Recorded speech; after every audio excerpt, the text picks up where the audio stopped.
great to see Jerry. He gave me his old suits when he retired. Feeling pretty good. Ann Nyberg, my longtime partner and friend, right up here, is the longest running female anchor in the history of television in Connecticut. Yep.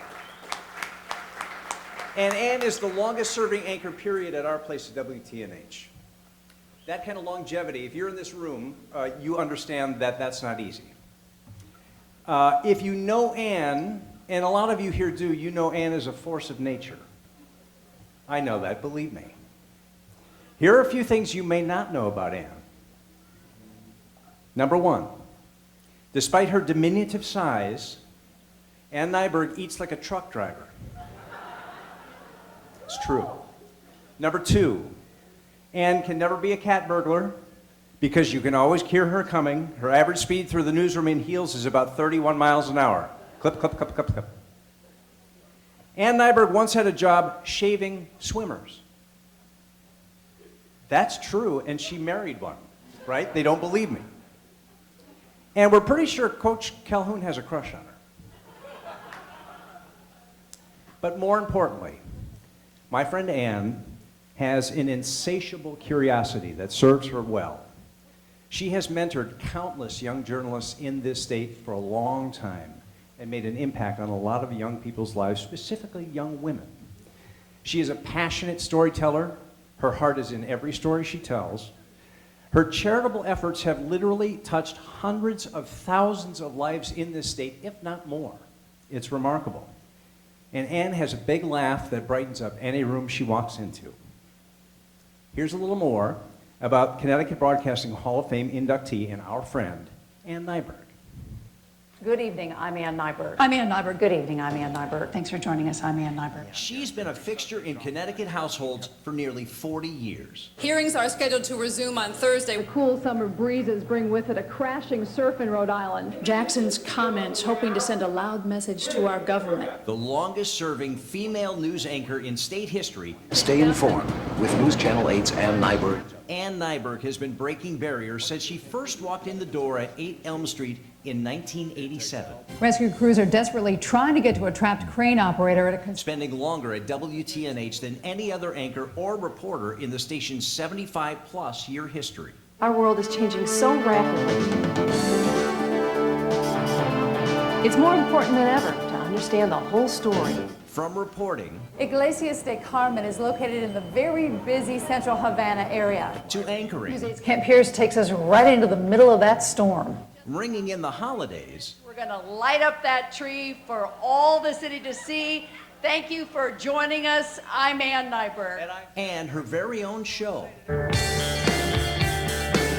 It is my distinct honor today. Ann has made a career out of connecting with members of the community. Connecticut is my home, and like you, I care. When you're looking for answers, I'll find them for you. And giving back. We started the Toy Closet program. Founded in 1993, her Toy Closet program at Yale New Haven makes sure every hospitalized child leaves with a toy. A child goes to an armoire and just opens it up and gets to just delight and pick a toy. Providing hundreds of thousands of them over the years, a bright light in an often dark and traumatic time. Some of our children, unfortunately, never leave a hospital. They're oncology patients, but they know that there is something for a moment to keep them occupied. I'm Ann Nyberg from News Channel 8. Then there is her love of the arts. It's lovely to see the community come together and dress up and just have fun. A founding Board of Trustees member of the Katharine Hepburn Cultural Arts Center, and was awarded the Spirit of Katharine Hepburn Award in 2018. But perhaps the thing that makes us most proud of our pal Ann This is deeply, deeply personal to me. is the work she's done since her granddaughter Bevan was born, diagnosed with cytomegalovirus, or CMV. When something comes at you, you have to do something about it, and so here I am.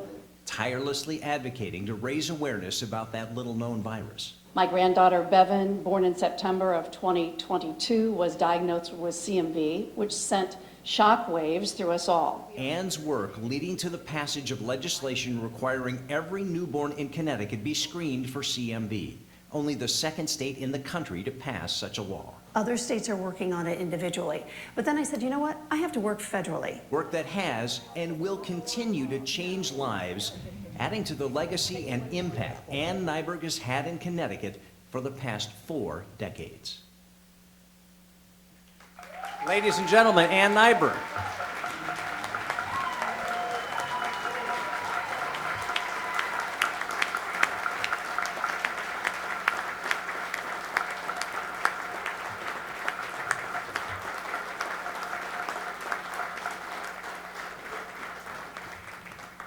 I am seeing my life pass before my eyes.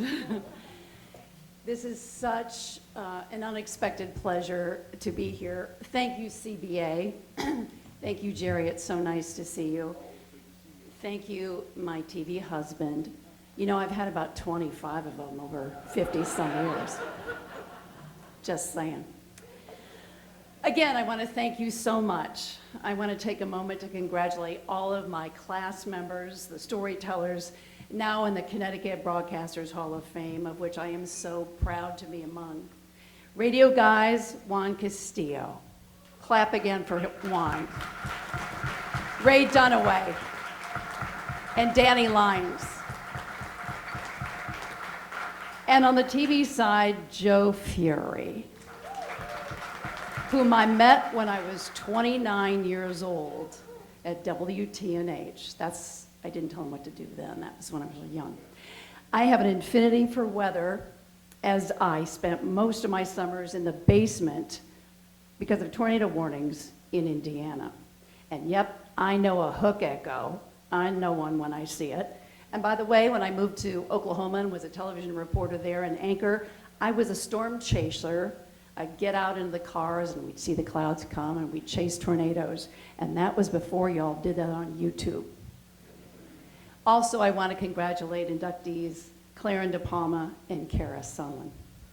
To all of you, congratulations. All of us chose to take on this 24/7 job, which took us away from family and friends on holidays, on weekends, canceled vacations, all to do what we love, to tell stories that impact others. I was born on an Air Force base in San Angelo, Texas in 1957, where my dad was a pilot during the Dwight Eisenhower administration. I'm told General Eisenhower visited Goodfellow Air Force Base, where at the time I was lying in a crib in a Quonset hut.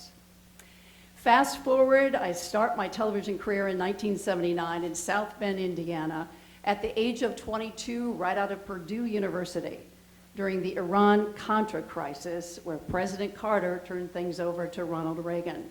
So many presidents I've covered in my career.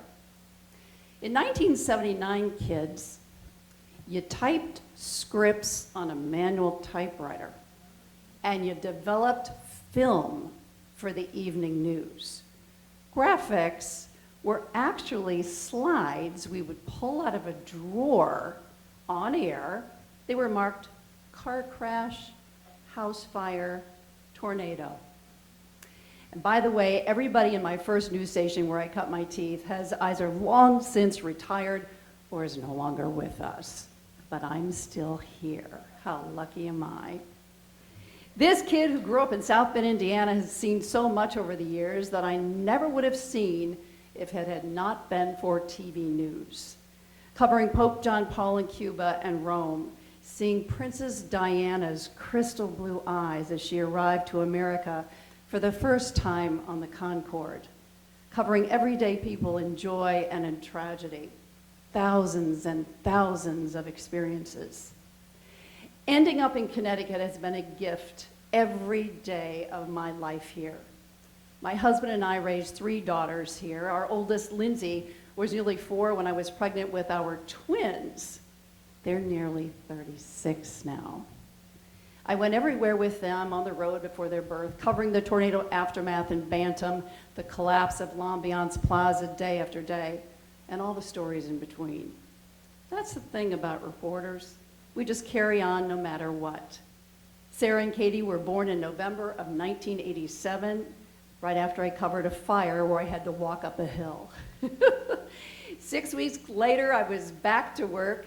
We did not have the luxury of a state bill then, which allowed for 4 months off.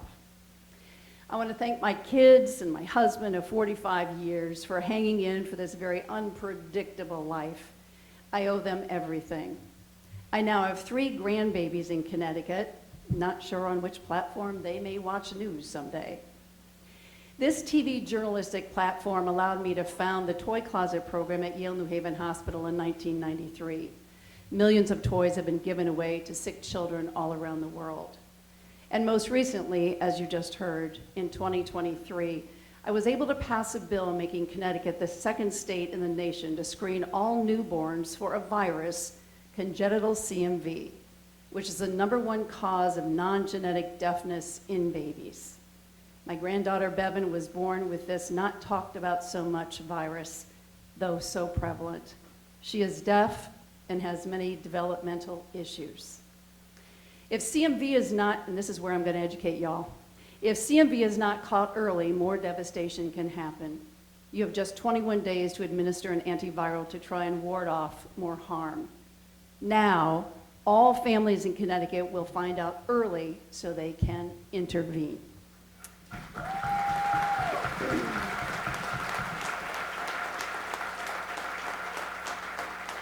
The Stop CMV bill has just been reintroduced federally in Congress a couple of weeks ago, and I am hoping to help get that passed too, so states will not have to keep trying to pass the screening bills on their own. I am so honored to be inducted into the Connecticut Broadcasters Hall of Fame in my adopted state of nearly 40 years, a place I have been so enamored with since I moved here. I will always be a storyteller.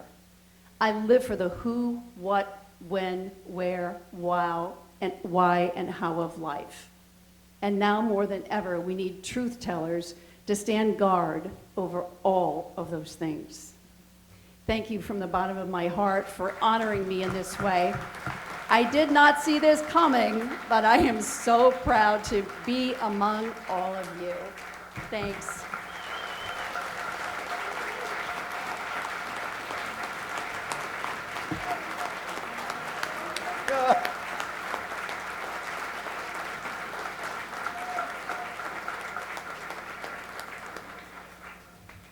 Congratulations, Ann. Long overdue.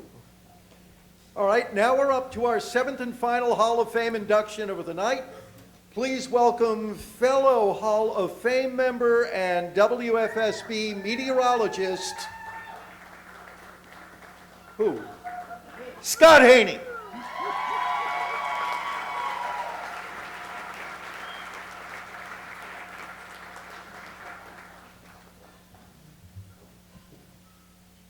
My executive producer, Kelly Ledwith, is in the audience. I have IFB